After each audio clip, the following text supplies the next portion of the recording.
police have taken over the investigation, and you could pretty well see, Shuli, that that's where it was headed, right? Because the question is, what is this chemical? What has poisoned this man and his daughter?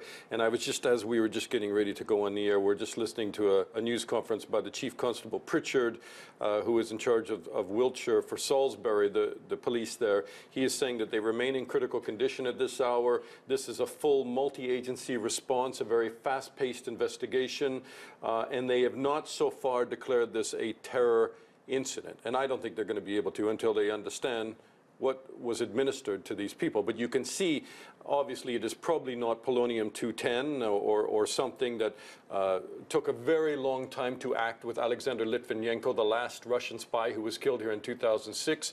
These people were foaming at the mouth very quickly after they're seen on CCTV video walking through the town square. So one would think it was very fast acting. So people are starting to speculate, was it some kind of a nerve agent, biological, chemical? And that's why they have sent it to Porton Down, which is the main biological chemical facility that the Army uses as well here, to try and identify what was used. But that's where it's headed, and it could take days because these are very complicated things. But the British government, obviously, uppermost in their mind are past events that you've mentioned, Alexander Litvinenko. There have been others. If this is an assassination attempt on British soil, British Foreign Secretary Boris Johnson saying that it will take action against the Kremlin. But really, what can they do?